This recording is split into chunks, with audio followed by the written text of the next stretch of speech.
Okay, in this video, I'm going to talk about the liability coverage aspects of homeowners insurance policies. And that's going to fall under two categories, coverage E and coverage F. So coverage E is going to be personal liability coverage, and this is going to cover things generally involving negligence. So imagine that you don't adequately trim your tree and a branch falls down and lands on somebody and breaks their arm. Or you don't completely clean off all of the ice and snow on your front step. It's not fully shoveled, it's partially shoveled, but it's still a little slippery. And a delivery person slips on your front step trying to deliver a package and is injured. That's the kind of thing that's involved with the personal liability coverage. So this is going to cover negligence and for resident family members and pets. The minimum may be $100,000 per incident, but some people opt to choose policies that cover more. Typically, it'll cover legal defense and settlement costs. So if there is a legal action involving a court case or something like that, then part of this coverage will cover the legal defense costs associated with that. If there's going to be a settlement, it could cover settlement costs within the limits of the policy, of course. Also, it will pay for the cost of assisting the insurance company in the preparation of the defense.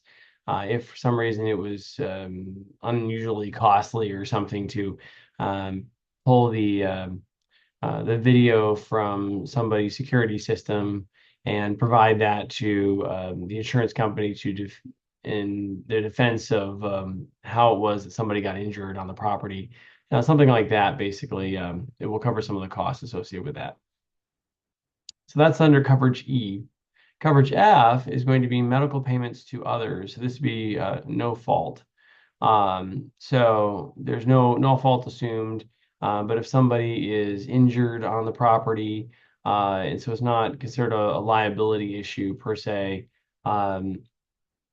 then basically then the coverage F is going to cover some of those medical payments to others. So not for the people who own the residence or live there, but for other people, and no fault is associated with that.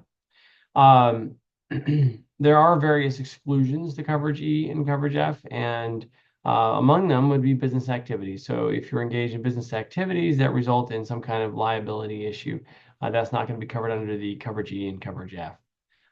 If you are renting your property, and then that's not going to be covered under coverage E and coverage F.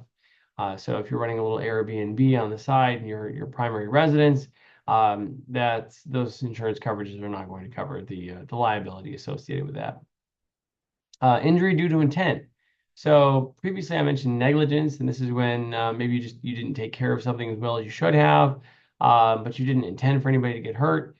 If, on the other hand, you actually deliberately push somebody down the stairs and they get injured, well, that was intent. That's also going to essentially technically be probably assault or something of that nature. And so this is not going to be covered by your liability insurance policy. So anything that's kind of arising from an intent to injure somebody is not going to be covered.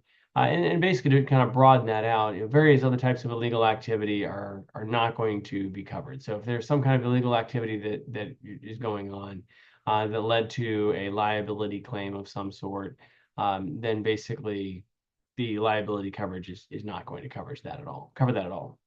Hopefully this video has been helpful. Thank you so much for watching and have a great day.